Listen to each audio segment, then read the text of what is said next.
희망에는 두 종류가 있습니다.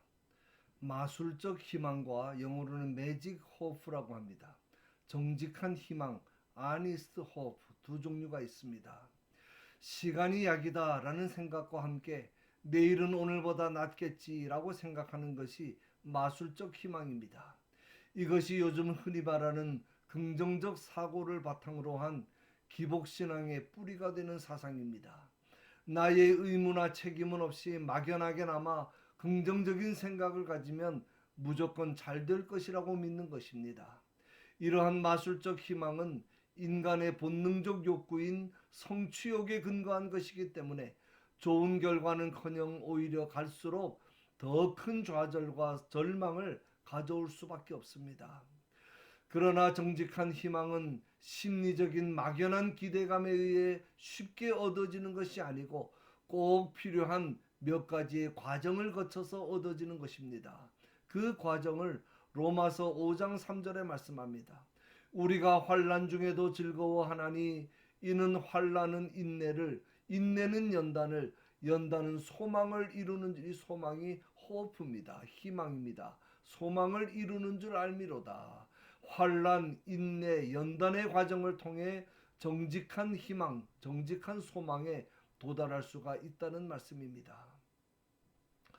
회당장 야이로라는 사람이 인생의 절박한 위기를 맞아 예수님을 찾아옵니다.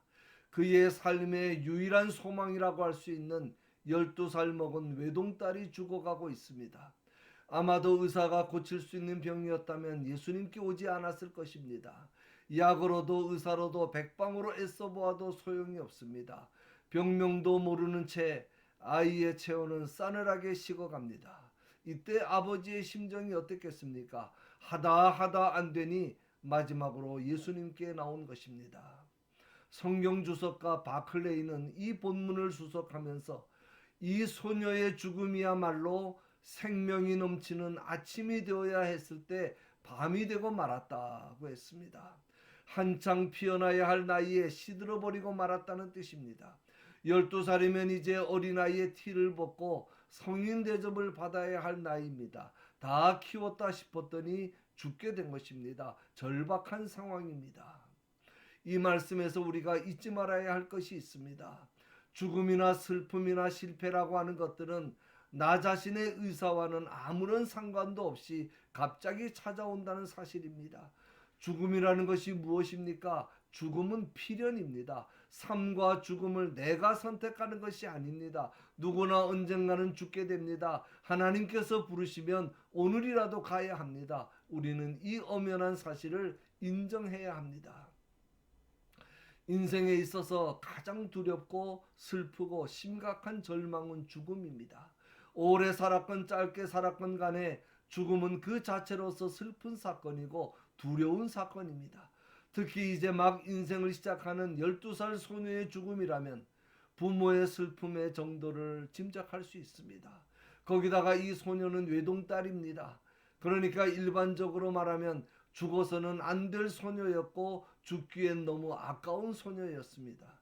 그러나 그러한 이유들과 죽음과는 아무런 상관이 없습니다. 아까우니까 봐주고 어리다고 봐주고 할 일이 많으니까 봐주는 그런 인정이나 사정이 전혀 통하지 않는 세계가 죽음의 세계라는 것입니다.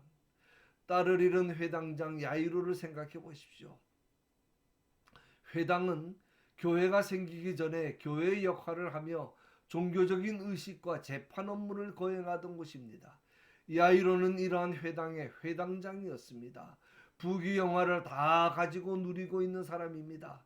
율법에 속한 사람이요 유대인이요 지성인입니다. 웬만해서는 갈릴리 청년한테 와서 무릎을 꿇을 사람이 아닙니다.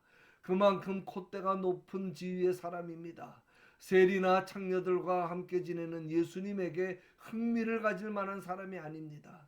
그런 그가 예수님을 찾아와서 발 아래 엎드렸다는 것은 그가 지금 얼마나 절박한 상황에 처해 있다는 것을 알 수 있습니다. 그는 문제를 해결받기 위해서 지위와 체면과 자존심을 다 버렸습니다. 불행한 사건이 이 사람으로 하여금 예수님을 찾게 만들었습니다. 그러므로 사실은 야이로가 예수님을 찾아온 것이 아니라 예수님께서 야이로를 찾아 만나 주신 것입니다. 예수님은 야이로의 형편과 처지를 다 알고 계셨습니다. 그러므로 우리가 주님을 어떤 형편에서 만났느냐 하는 것은 중요하지 않습니다. 어떤 불행이라도 예수님을 만남으로 큰 은혜로 바뀌고 귀중한 사건으로 발전된다는 것을 우리는 잊지 말아야 합니다. 회당장 야이로는 예수님 앞으로 와서 엎드려 간구했습니다. 엎드렸다는 것은 자신의 사회적 지위와 명예를 다 내려놓았다는 뜻입니다. 간구했다는 것은 문제의 해결책이 오직 주님께만 있음을 믿고 매달렸다는 뜻입니다. 이러한 인내와 연단의 과정을 통해 문제를 해결한 받게 된 것입니다. 주님 앞에 나와서 간구하는 회당장의 믿음을 주님은 귀하게 보셨습니다. 그래서 주님은 야이로와 함께 그의 집으로 가시게 됩니다. 그런데 가시는 도중에 전갈이 왔습니다. 회당장 야이로의 딸이 죽었다는 것입니다. 당신의 딸이 죽었으니 예수 선생을 더 괴롭힐 필요가 없소 라는 전갈이었습니다. 예수님이 오실 필요가 없다는 것입니다. 야이로의 한 가닥 희망이 무너져 버렸습니다. 예수님에게 마지막 희망을 걸고 급히 모시고 가고 있는데 그 사이에 딸이 죽은 것입니다. 그래서 그는 이제 내가 이 슬픔을 어떻게 주체할 수 있단 말인가, 이 불행을 내가 어떻게 감당할 수 있단 말인가 하는 마음에 두려움에 사로잡혔습니다. 희망의 불씨가 완전히 꺼진 것입니다. 그러한 야이로를 보시고 주님께서 말씀하십니다. 두려워 말고 믿기만 하라. 그리하면 딸이 구원을 얻으리라. 야이로는 예수님을 무슨 신기한 능력이나 행해서 병든 자나 고쳐주는 분으로 알았습니다. 예수님도 죽음 앞에서는 어쩔 수가 없다고 생각했습니다. 그가 만일 예수님을 생명의 주인이요 메시아로 알았더라면 두려워하지 않았을 것입니다. 사실 예수님에게는 사나 죽으나 똑같습니다. 죽었으면 살리면 되고 병들었으면 고치면 됩니다. 작은 병, 큰 병도 따로 없고 쉬운 일, 어려운 일이 따로 없습니다. 죽은 지 나흘이나 된 나사로도 말씀 한마디로 살리지 않으셨습니까? 그러므로 어느 때라도 어떤 형편, 처지, 상황과 위기 가운데 있을지라도 예수님을 생명의 창조주요 주인으로 믿어야 합니다. 믿음이 없이는 아무것도 해결되지 않습니다. 인간의 한계가 끝나는 때에도 믿어야 합니다. 두려움과 믿음은 반대말입니다. 믿으면 두려움이 사라지고 두려워하면 믿음이 사라집니다. 그래서 두려워하지 말고 믿기만 하라고 말씀하신 것입니다. 이 말씀에서 우리가 한 가지 꼭 기억해야 할 것이 있습니다. 문제를 해결하기 위해 예수님과 함께 가고 있는 동안 딸이 죽었다고 하는 것입니다. 많은 사람들이 이 고비에서 넘어지고 절망합니다. 왜 하나님을 믿어도 일이 잘 안 되는가? 왜 기도를 해도 문제가 해결되지 않는가? 왜 예수를 믿어도 실패하고 시험당하고 병들고 죽어야 하는가? 이 질문은 하박국 선지자도 했던 질문이고 욥도 제기했던 질문입니다. 잊지 마십시오. 예수님이 타신 배에도 풍랑이 몰아치듯이 회당장 야이로가 예수님과 함께 가고 있는 동안에도 그의 딸이 죽듯이 우리 신자들의 삶에도 많은 풍파와 환난과 시험이 있을 것입니다. 그러므로 어떠한 경우에도 두려워하지 말고 살아계신 주님께서 나와 함께 하심을 믿고 그분의 능력을 믿어야 합니다. 두려워 말고 믿기만 하라. 그리하면 딸이 구원을 얻으리라.